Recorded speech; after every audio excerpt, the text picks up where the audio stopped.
नमस्कार,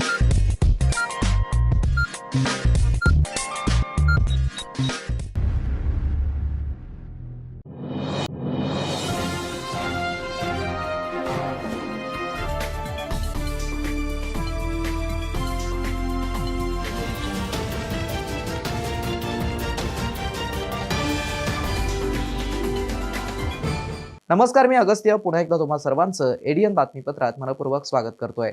आज दिवसभरात घडलेल्या संपूर्ण घटनांचा आढावा आपल्याला घ्यायचाच आहे, परंतु त्या अगोदर नजर टाकूया आज दिवसभरात घडलेल्या काही महत्त्वाच्या आणि ठळक घडामोडींवरती। जलसंधारण दिनानिमित्त आयोजित महा वॉकेथॉन वॉक फॉर वॉटर अभियानात मोठ्या संख्येने सहभागी व्हा, उपमुख्यमंत्री सुनेत्रा अजित पवार यांचं आवाहन। तर युनिसेफचा उपक्रम राष्ट्रीय राजदूत अभिनेता आयुष्यमान खुराना यांची जालना जिल्ह्यातील चांदाई टेपली शाळेला भेट, स्थलांतरित मजुरांच्या पाल्यांच्या संगोपन उपक्रमाची माहिती। आता बघूया सविस्तर बातम्या। माजी मुख्यमंत्री दिवंगत सुधाकरराव नाईक यांनी जलसंधारणाला गती दिली। त्यांच्या कार्याला अभिवादन करण्यासाठी 21 ऑगस्ट हा जलसंधारण दिन म्हणून साजरा करण्यात येणार आहे। त्यानिमित्त महा वॉकेथॉन फॉर वॉटर हे अभियान आयोजित केलं आहे। या अंतर्गत विविध उपक्रमांचं आयोजन करण्यात आलंय। माती आणि पाणी हे केवळ नैसर्गिक स्रोत नसून तो आपल्या पुढील पिढीसाठी भविष्य आहे। त्यासाठी सर्वांनी या अभियानात सहभागी व्हावं असं आवाहन उपमुख्यमंत्री सुनेत्रा अजित पवार यांनी केलं आहे। नमस्कार। माजी मुख्यमंत्री स्वर्गीय सुधाकरराव नाईक यांनी पाणी अडवा पाणी जिरवाचा संदेश देत राज्यात जलसंधारणाची मोठी चळवळ उभी केली।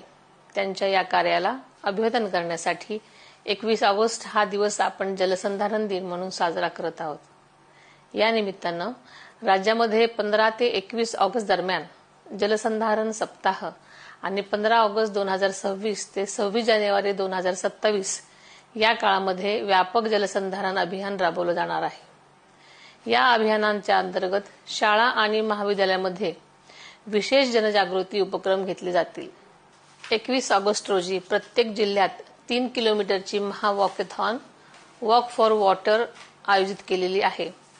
युवकांसाठी 15 ते 19 ऑगस्ट दरम्यान माती आणि जलसंधारण या विषयांवर आकर्षक बक्षिसांची रील स्पर्धा देखील आयोजित करण्यात आली आहे। माती आणि पाणी ही केवळ निसर्गाची संपत्ती नसून आपल्या पुढच्या पिढीचं भविष्य आहे। म्हणूनच माती वाचवा, पाणी जपा, सुरक्षित भविष्य घडवा या ध्येयाने ही मोहीम केवळ शासनाचीच न राहता आपल्या सर्वांची लोकचळवळ बनवूया।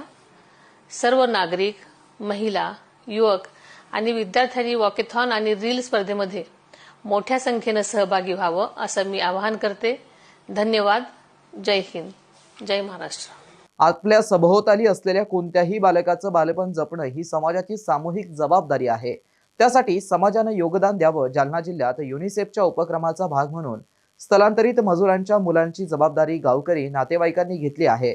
हे खरोखरच वाखाणण्याजोगं आहे असं गौरवोद्गार सुप्रसिद्ध अभिनेते आणि युनिसेफचे राष्ट्रीय राजदूत आयुष्यमान खुराना यांनी काढला आहे। प्रसिद्ध अभिनेते आणि युनिसेफ इंडियाचे राष्ट्रीय राजदूत आयुष्यमान खुराना यांनी जालना जिल्ह्यातील चांदाई टेपली या गावी स्थानिक शाळेस बुधवारी भेट दिली। शिकणाऱ्या मुलांशी, त्यांच्या नातेवाईक, ग्रामस्थ व युनिसेफच्या बालमित्रांशी संवाद साधला। त्यानंतर छत्रपती संभाजीनगर येथे त्यांच्याशी वार्तालाप झाला। त्यावेळी त्यांनी आपले मत व्यक्त केलं। युनिसेफ इंडिया पथकाचे उपप्रतिनिधी यास्पर मोलर, जास्मिन चौधरी, सरपंच शंकर आसाराम आदी उपस्थित होते। जालना जिल्ह्यातील उपक्रम युनिसेफच्या माध्यमातून 2014 पासून जालना जिल्ह्यात 258 गावांमध्ये हा उपक्रम राबवला जातोय। रोजगारासाठी स्थलांतर कराव्या लागणाऱ्या पालकांच्या मुलांना स्थलांतर करावं लागू नये, स्थलांतरामुळे त्यांचं आरोग्य, शिक्षण आणि एकूणच बालमनावरती विपरीत परिणाम होऊ नये म्हणून युनिसेफने हा उपक्रम राबवला आहे। या उपक्रमात युनिसेफच्या पुढाकारातून स्थलांतरित पालकांची मुले ही नातेवाईक, आजी आजोबा आणि गावातील विश्वासू नातेवाईकांच्या देखरेखीखाली कुटुंब आधारित पर्यायी व्यवस्थेत सांभाळली जातात। त्यामुळे मुलांचं शिक्षणातील गळतीचं प्रमाण थांबवण्यात यश आलंय।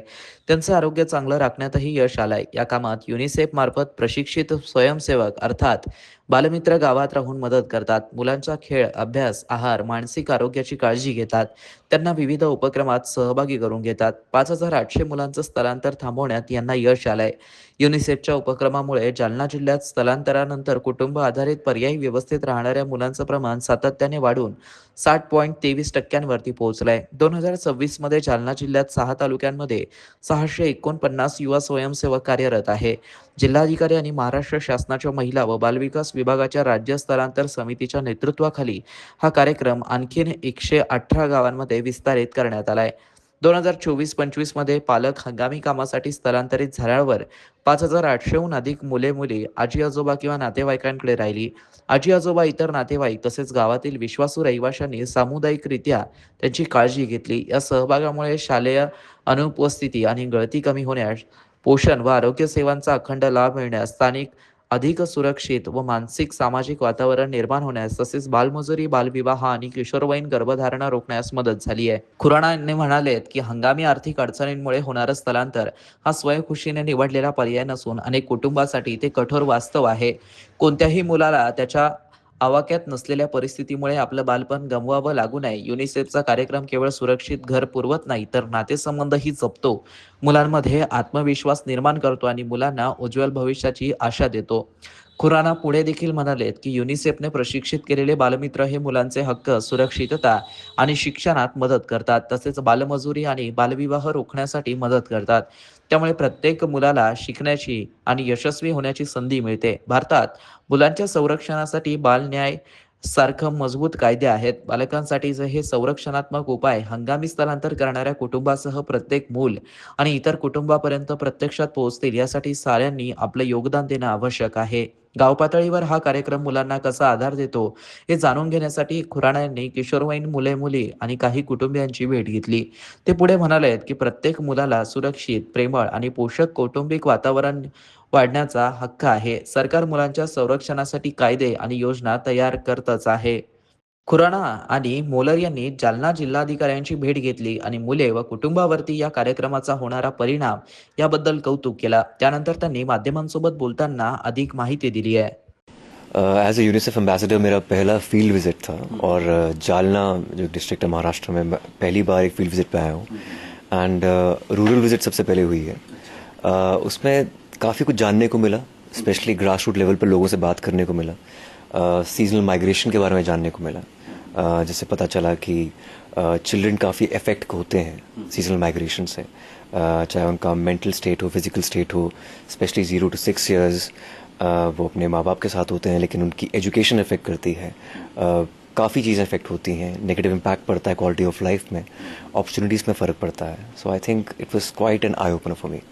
10 साल से ये कोलैबोरेशन है हमारी लोकल एडमिनिस्ट्रेशन के साथ और गवर्नमेंट ऑफ महाराष्ट्र के साथ. It's highly effective. जितने रिजल्ट्स आए हैं बहुत ही अमेजिंग हैं. अराउंड 649 बाल मित्र जिन्हें का कहा जाता है वो यहाँ पर हैं और काफ़ी एक्टिवली वर्क कर रहे हैं, बहुत सेल्फलेसली वर्क कर रहे हैं, क्योंकि अराउंड 18 to 29 ईयर्स की उम्र तक ये होते हैं बाल मित्र जिनको कहा जाता है. और ये छोटे बच्चों के लिए एज अ फैमिली हो जाते हैं, क्योंकि इनके माइग्रेंट वर्कर्स जो होते हैं, पेरेंट्स होते हैं, वो दूर रहते हैं. और इतना अच्छा कोलैबोरेशन कम्युनिटी का मैंने आज तक कभी नहीं सुना, जहाँ पर अक्रॉस जनरेशंस लोग आने वाली पीढ़ी की तरफ उनके वेलफेयर के लिए काम कर रहे हैं. मैं उन लोगों से मिला हूँ जो बचपन में जिनकी शादियाँ हो चुकी थी और वो मैरिड हैं, उनके अब जो आगे बच्चे हैं वो इन स्कूल में जाते हैं, वो नहीं चाहते कि वो उनके बच्चे भी इसका सामना कर पाएँ. तो जो intergenerational transgenerational trauma जो है वो ख़त्म हो रहा है और धीरे धीरे हर जनरेशन से आई थिंक फ़ायदा पहुंच रहा है आने वाली जनरेशन को. और I think it's like giving back to the society. अगर आप देखते हैं कि आपके पहले वाले जो बाल मित्र थे उन्होंने आपकी मदद की है, वो अब आपके माँ बाप हैं, आगे जाके बच्चों को फ़ायदा हो रहा है, बच्चे आगे जाकर सोसाइटी की हेल्प करेंगे. So I think it's a very good chain reaction जो जनरेशन दर जनरेशन आगे बढ़ रहा है.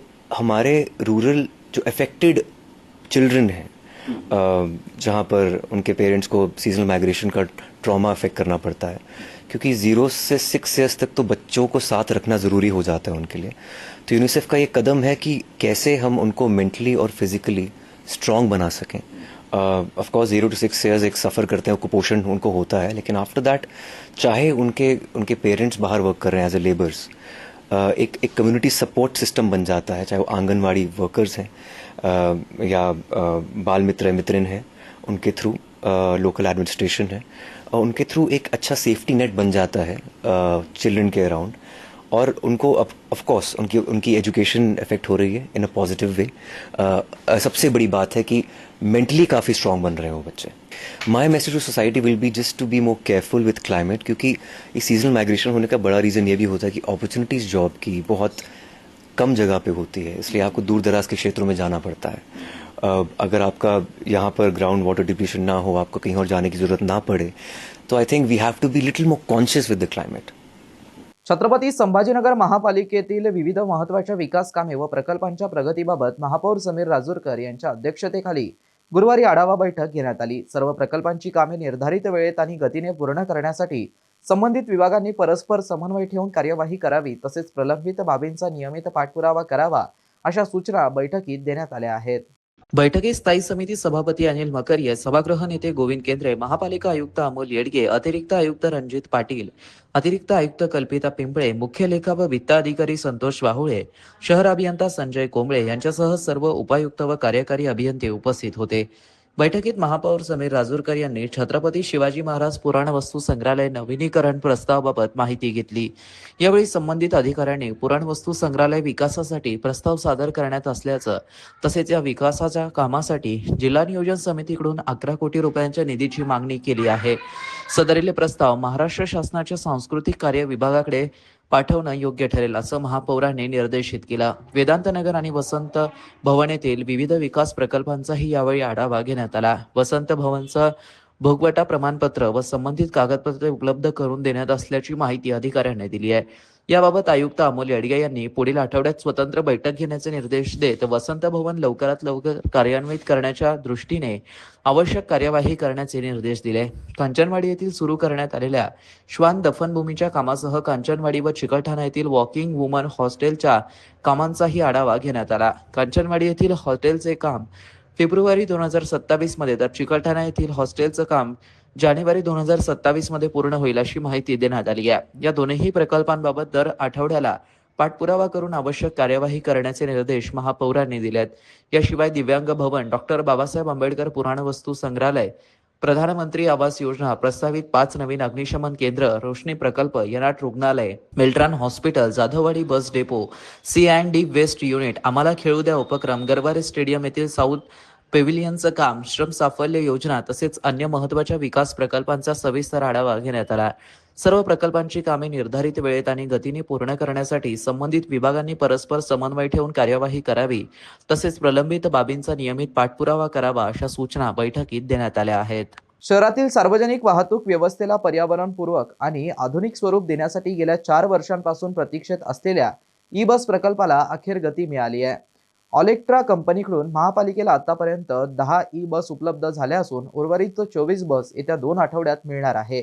या सर्व बस 17 सप्टेंबर मराठवाडा मुक्तीसंग्राम दिनापासून शहरातील रस्त्यांवरती धावणार असल्याची माहिती महापालिका आयुक्त अमोल येडगे यांनी बुधवारी पत्रकारांशी बोलताना दिली आहे. स्मार्ट सिटी योजनेअंतर्गत शहरातील सिटी बस सेवेला नवं स्वरूप देण्यासाठी 2022 मध्ये ऑलेक्ट्रा कंपनीशी करार करण्यात आला होता. या करारानुसार 9 मीटर आणि 12 मीटर लांबीच्या एकूण 35 ई बस भाडेतत्वावरती उपलब्ध करून होणार होत्या. मात्र करारानंतर बस उपलब्ध होण्यास सातत्याने विलंब होत राहिला. महापालिकेकडून कंपनीला वारंवार मुदतवाढ देऊनही अपेक्षित संख्येने बस उपलब्ध झाल्या नव्हत्या. या विलंबामुळे प्रशासनाने जून अखेरीस कंपनीसोबतचा करार रद्द करण्याचा इशारा दिला होता. त्यापैकी 35 पैकी केवळ एकच बस महापालिकेला मिळाली होती. जाधववाडी बस डेपोमध्ये ई बससाठी आवश्यक चार्जिंग स्टेशनचं काम मात्र अंतिम टप्प्यात पोहोचलं होतं. पायाभूत सुविधा सज्ज होत असताना बसच उपलब्ध नसल्याने प्रकल्पाच्या अंमलबजावणीवरती प्रश्नचिन्ह निर्माण झाले होते. दरम्यान कंपनीकडून आता 10 बस उपलब्ध झाल्याने परिस्थितीत बदल झालाय. उर्वरित 24 बसही 2 आठवड्यात दाखल होतील असा विश्वास आयुक्तांनी व्यक्त केला. त्यामुळे दीर्घकाळ रखडलेल्या ई बस सेवेला प्रत्यक्ष सुरुवात होण्याचा मार्ग आता मोकळा झालाय. शहरातील वाढती वाहतूक, प्रदूषण आणि सार्वजनिक वाहतुकीची गरज लक्षात घेता ई बस सेवा महत्त्वाची मानली जात आहे. या बस सुरू झाल्यानंतर शहराच्या सार्वजनिक वाहतूक व्यवस्थेला मोठा आधार मिळण्याची अपेक्षा आहे. दरम्यान येत्या 2 महिन्यात PMYच्या बसेसही उपलब्ध होणार असल्याचं आयुक्तांनी सांगितलंय. 4 वर्षांपूर्वी करार झाल्यानंतर ही ई बस उपलब्ध होण्यासाठी महापालिकेला दीर्घ प्रतीक्षा करावी लागली. सुरुवातीला 35 पैकी केवळ एकच बस मिळाली होती. आता 10 बस दाखल झाल्या असून उर्वरित 24 बस 2 आठवड्यात मिळणार आहे. 17 सप्टेंबर पासून सेवा सुरू करण्याचं नियोजन आहे. ई बससाठी आवश्यक चार्जिंग स्टेशनचं काम अंतिम टप्प्यात पूर्ण झालं आहे. बस उपलब्ध होत नसल्याने ही यंत्रणा परवानाविना पडून होती. आता बस टप्प्याटप्प्याने दाखल होत असल्याने चार्जिंग स्टेशनसह संपूर्ण पायाभूत सुविधांचा प्रत्यक्ष वापर सुरू होणार आहे. शहरवासियांना एक सुवर्ण संधी. तुम्ही एखादा व्यवसाय करताय का? मग एडियनवरती जाहिरात करा आणि मिळवा व्यवसायात मोठा फायदा. तर वाट कसली बघत आहात? आत्ताच खाली दिसत असलेल्या नंबरवरती संपर्क करा. आपल्याला अजूनही काही बातम्यांचा आढावा घ्यायचा आहे, परंतु इथे वेळ झाली आहे एका छोट्याशा ब्रेकची. कुठे जाऊ नका, पाहत रहा एडियन न्यूज.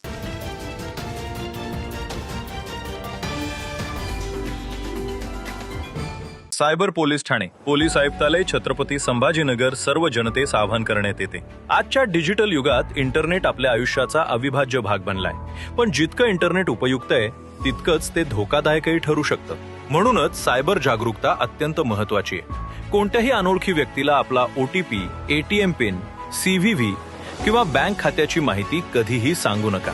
लक्षात ठेवा, कोणतीही बँक किंवा सरकारी संस्था फोन करून अशी माहिती कधीच मागत नाही. अनोळखी लिंकवर क्लिक करू नका आणि संशयास्पद ऍप्स डाउनलोड करू नका. अशा लिंकमुळे तुमचा मोबाईल हॅक होऊ शकतो किंवा तुमची वैयक्तिक माहिती चोरीला जाऊ शकते. प्रत्येक ऑनलाईन खात्यासाठी मजबूत आणि वेगळा पासवर्ड वापरा. शक्य असल्यास 2 फॅक्टर ऑथेंटिकेशन म्हणजेच 2FA सुरू ठेवा.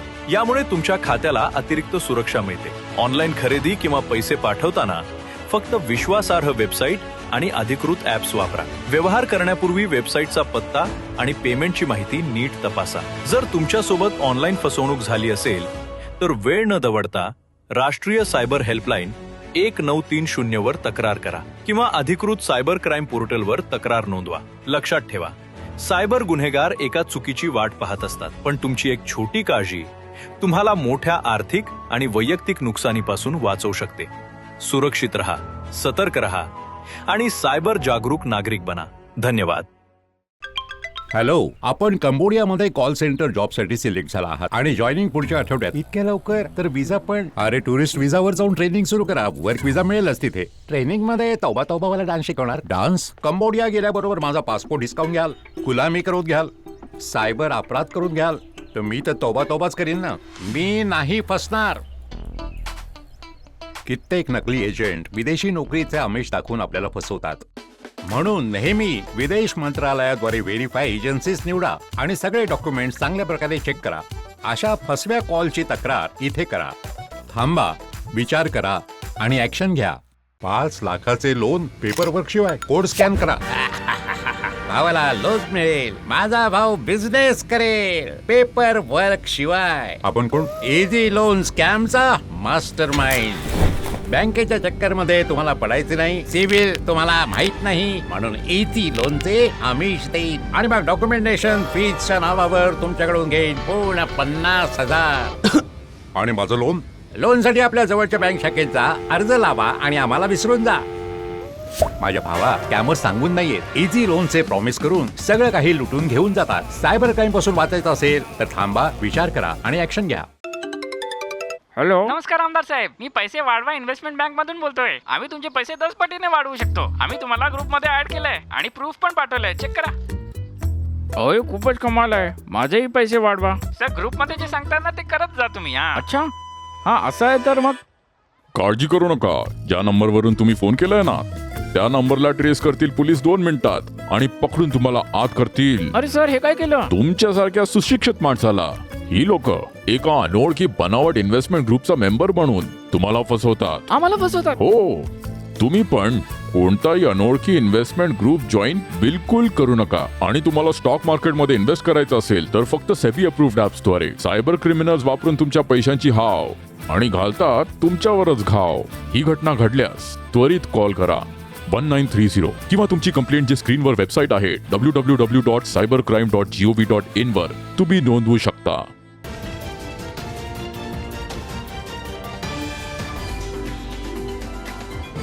नमस्कार. ब्रेकनंतर पुन्हा एकदा स्वागत. आपण बघत आहात एडियन बातमीपत्र. महात्मा गांधींचे नातू तुषार गांधी कॉक्रोच जनता पार्टीचे अभिजित दिपके यांच्या घरी जाऊन भेट घेतली आहे. यावेळी त्यांनी चर्चा केल्यानंतर माध्यमांशी संवाद साधलाय. आम्ही भेटलो नव्हतो आणि आज मी संभाजीनगरला आलो तेव्हा एक इच्छा होती की अभिजितला भेटावं आणि एक सदिच्छा भेट म्हणूनच भेटण्याचा उद्देश होता. आणि इच्छा असूनही जंतर मंतरला जाऊ शकलो नव्हतो, म्हणून हे मला वाटलं की हे महत्वाचं आहे की मी युवा शक्तीच्या एक नेत्याला भेटायला पाहिजे. आणि माझ्या बरोबर हम भारतचे के लोक चे फिरोज मिठीबोरवाला पण आम्ही आलो होतो. आणि गांधी आणि जेनझी हे एक उदाहरण मला स्पेशली मी अभिजितला भेटायला उत्सुक याच्यासाठी होतो की मला त्यांचं अभिनंदन करायचं होतं की ज्या पद्धतीनं जंतर मंतरवर त्यांनी पूर्ण हे चळवळ केली ते माझ्यासाठी सत्याग्रहाचा एक पुनरावृत्ती होती. आणि त्याला जेनझीनी ती केलं त्याच्यासाठी मी त्यांच्या नेतृत्वात त्याच्यासाठी भेटून त्यांना अभिनंदन द्यायला इच्छित होतो. आणि ते भविष्यात काय करणार आहे त्याच्या बाबतीत त्यांच्याकडून जाणीव पण घ्यायची होती. ते कारण होतं आणि मी फार आभारी आहे अभिजितचा की आणि भेटलो. सर, एक मोठं आंदोलन केलं, एक मोठं यश पण आहे. कसं बघता या तरुणांच्या सगळ्या आंदोलनाकडे? कारण बऱ्याच दिवसानंतर देशात एक चळवळ उभी राहिली आणि एका मंत्र्याला राजीनामा सुद्धा द्यावा लागला. बिलकुल. आणि मला नेहमीच हे वाटायचं की देशचा युवा कधी जागृत होणार आहे. आणि माझ्या जीवनकाळात हे झालं त्याचा फार मोठा आनंद आहे. पहिल्यांदा असं आनंदाने वाटतंय की आता मी रिटायर होऊ शकतो. महाराष्ट्रातील शेतकऱ्यांना परदेश दौऱ्यावरती जाण्याची सुवर्ण संधी असून त्यासाठी काय करायचं याबाबत कृषी अधिकारी यांनी सांगितलं आहे. छत्रपती संभाजीनगर जिल्ह्यातील शेतकऱ्यांसाठी एक आपल्याला आनंदाची बातमी आहे की आपण दरवर्षी आपल्या कृषी विभागामार्फत पूर्ण राज्यातून जवळपास 200 शेतकऱ्यांना परदेश दौऱ्यासाठी आणि आधुनिक परदेशातली आधुनिक शेती आहे तिचा अभ्यास करण्यासाठी शेतकऱ्यांची निवड केली जाते. तर आपल्या जिल्ह्यातून आपल्याला यावर्षी 5 शेतकऱ्यांची निवड करण्यासाठीचं लक्ष्यांक देण्यात आलेला आहे. त्यामध्ये आपल्याला 20 ऑगस्ट पर्यंत ऑफलाईन पद्धतीने म्हणजे अर्ज पद्धतीने आपल्याला आपले जे तालुका कृषी अधिकारी आहेत त्यांच्याकडे आपल्याला अर्ज सादर करायचा आहे. आणि या योजनेच्या माध्यमातून आपल्याला एक महिला गटातून केंद्र राज्य पुरस्कार प्राप्त शेतकरी किंवा पीक स्पर्धाचा शेतकरी विजेते शेतकरी असे या गटातून एक शेतकरी आणि सर्वसाधारण शेतकऱ्यांच्या याच्यातून 3 असे मिळून आपल्याला 5 शेतकरी याच्यात निवडायचे आहे. यांचे अर्ज आल्यानंतर आपल्याला 20 तारखेच्या नंतर आपण एक दिवस ठरवून त्याची आपण लकी ड्रॉ किंवा आपण ज्याला सोडत पद्धतीने या सर्व शेतकऱ्यांची आपण सिनियरिटी लिस्ट किंवा त्यांची अनुक्रमांकानुसार त्यांची निवड करतो आणि त्या शेतकऱ्यांना आपण परदेशात जाण्यासाठी संधी देतो. यामध्ये काय आहे की 50% खर्चाच्या किंवा 2 लाख रुपये अधिकतम म्हणजे 2 लाख रुपये जो अनुदान आहे याच्यामध्ये शेतकऱ्यांना मिळतं. आणि यावर्षी आपण चीन आणि युरोप अशा 2 देशांमध्ये शेतकऱ्यांना घेऊन जाणार आहोत. तर या संधीचा शेतकऱ्यांनी लाभ घ्यायला पाहिजे असं मी त्यांना आवाहन करतो. आणि 20 तारखेपर्यंत आपले जे संबंधित तालुका कृषी अधिकारी आहे यांच्याकडे आपण अर्ज सादर करावा आणि युरोप दौऱ्यात किंवा चीन दौऱ्यासाठी आपण अभ्यास सहलीसाठी जाण्यात आपण आपला सहभाग नोंदवावा अशी मी विनंती करतो. 8 गंभीर गुन्हे दाखल असल्याच्या कारणावरून बजावण्यात आलेल्या तडीपारीच्या नोटिसीला उत्तर देण्यास सरपंच मंगेश साबळे यांनी स्पष्ट नकार दिला असून पोलीस आणि जिल्हा प्रशासनावरती आरोप मंगेश साबळे यांनी केले आहेत. नमस्कार मित्रांनो, मी आपला सरपंच मंगेश साबळे बोलतोय. मागच्या जवळजवळ 7 वर्षापासून जनहितासाठी आंदोलन करतोय आणि त्याचं बक्षीस या ठिकाणी आज मला मिळालेलं आहे. सन्माननीय सिटी चौक पोलीस स्टेशनचे एसीपी यांच्याकडनं ही नोटीस मला मिळालेली आहे. मी नोटीसचा मायना या ठिकाणी आपल्याला वाचून दाखवतो. प्रति मंगेश संजय साबळे, वय 27 वर्ष, राहणार गेवराई पायगा, तालुका फुलंब्री, जिल्हा छत्रपती संभाजीनगर. आपणास या नोटिसीद्वारे कळवण्यात येते की तुमच्या विरुद्ध पोलीस ठाणे सिटी चौकच्या वतीने कलम 56(1) ब महाराष्ट्र पोलीस कायद्याप्रमाणे पुढील अभिकथने करण्यात आली असून तुम्हास छत्रपती संभाजीनगर जिल्हा व जालना जिल्ह्यातून 2 वर्षाकरता हद्दपार करण्यात यावे असे या कारवाईत सुचवले आहे. मला छत्रपती संभाजीनगर व जालना जिल्ह्यातून 2 वर्षासाठी तडीपार करण्यासाठीची ही नोटीस आहे. त्याचं कारण काय? मी कलेक्टरला बोललो म्हणून नाही, मी सीओला बोललो म्हणून नाही, मी संविधानिक पद्धतीने किंवा असंविधानिक पद्धतीने काही वेळा आंदोलन केले म्हणून नाही, तर याच्यामध्ये 2 साक्षीदार पकडून आणण्यात आले आहेत आणि त्यांची साक्ष घेण्यात आलेली आहे. मी आंदोलन करतो, मी समाजासाठी भांडतो म्हणून तडीपार करत नाहीये, तर या छत्रपती संभाजीनगरचे सीपी सन्माननीय पवार व डीसीपी अतुलकर या दोघांनी IAS पदावर असताना संविधानाचा गैरवापर करून मी आंदोलन करतो म्हणून नाही तर माझ्या विरोधात 2 साक्षीदार उभे केले, त्यांना खोटी साक्ष द्यायला लावली आणि त्यासाठी ते गुंडगिरीचे, व्यसनाचे आणि खंडणीचे गुन्हे या पद्धतीचे त्यांच्याकडनं दाखल करून घेतले आणि ते या 5 पानाच्या नोटिसीमध्ये त्यांचे जाब घेतले आणि मला तडीपारीसाठी त्यांनी पात्र ठरवलं. खरं तर या जिल्ह्याचे सीपी सन्माननीय पवार सर व या जिल्ह्याचे डीसीपी सन्माननीय अतुलकर दोघांचे मी आभार मानतो. आपण दोघंही IAS अधिकारी आहात आणि संविधानाचा योग्य पद्धतीने आपण वापर करता आहात.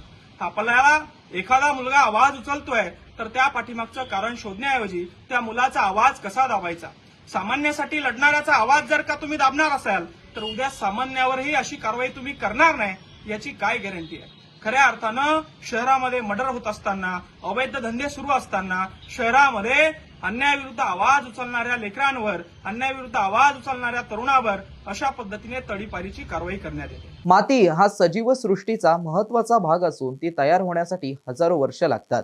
म्हणून मृदा संवर्धन गरजेचं आहे असं प्रतिपादन मुख्य अभियंता हरिभाऊ गीते यांनी जलसंधारण सप्ताहानिमित्त केलं आहे. माती वाहून जायला एक पिढ्या लागते. माती तयार व्हायला हजारो वर्ष लागतात. मातीच्या त्या घटकानुसार वर्ष लागतात. कमीत कमी 50 वर्ष तरी लागत असेल की ती चांगली माती तयार होते आणि ती चांगली माती एका पावसाच्या मोठ्या झटक्यात ती वाहून जाते आणि जमीन ही नापीक होऊन जाते. तर ती माती ही वाहून न गेली पाहिजे यासाठी मृदा आणि जलसंधारणाचं खूप मोठं काम आपल्याला हाती घ्यायचं आहे. आणि माती ही नुसती शेतासाठीच नाही राहतं. माती ही मातीतली जे कीटक जीवाणू असतात त्याच्यासाठी ती उपयुक्त असते, वृक्षारोपणासाठी उपयुक्त असते, झाडापाल्यांसाठी उपयुक्त असते आणि ती माती ही हजारो वर्षातून तयार होते. आणि माती ही आज जाऊन आपण बाजारात जाऊन विकत घेऊ शकत नाही, ती तयार करता येत नाही. त्यामुळे मातीचं संवर्धन करणं आणि माती वाहून कसे न जाणे यासाठी खूप मोठे प्रयत्न आपल्याला करावे लागतील. आणि यासाठी ज्या ठिकाणी खूप मोठा पाऊस पडतो त्या ठिकाणी ते पाण्याचा वेग कमी करणे. पाण्याचा वेग कमी केला म्हणजे जी माती वाहून जाणारी ती वाहून जात नाही. दुसरी आहे नद्याकाठची जी माती वाहून जाते त्या ठिकाणी तुम्ही बॅरेजेस, कोल्हापुरी टाईपचे बंधारे असे बांधले तर पाण्याचा वेग ऑटोमॅटिक कमी होऊन जातो आणि वाहणारं पाणी वेगवेगळ्या टप्प्यावर वेगवेगळ्या स्ट्रक्चर बांधून अडवलं तर माती ही वाहून न जाता त्याच जागेवर राहते आणि माती टिकली तरच आपण टिकू याबद्दल काहीच शंका नाही. शेवटी पुन्हा एकदा नजर टाकूया आज दिवसभरात घडलेल्या काही महत्त्वाच्या आणि ठळक घडामोडींवरती. जलसंधारण दिनानिमित्त आयोजित महा वॉकेथॉन वॉक फॉर वॉटर अभियानात मोठ्या संख्येने सहभागी व्हा, उपमुख्यमंत्री सुनेत्रा अजित पवार यांचं आवाहन. तर युनिसेफचा उपक्रम राष्ट्रीय राजदूत अभिनेता आयुष्यमान खुराना यांची जालना जिल्ह्यातील चांदाई टेपली शाळेला भेट, स्थलांतरित मजुरांच्या पाल्यांच्या संगोपन उपक्रमाची माहिती. आणि याबरोबरच हे बातमीपत्र इथेच संपलं. पुन्हा भेटूया पुढील बातमीपत्रात. तोपर्यंत पाहत रहा आपल्या हक्काचं बातमीपत्र ADN न्यूज.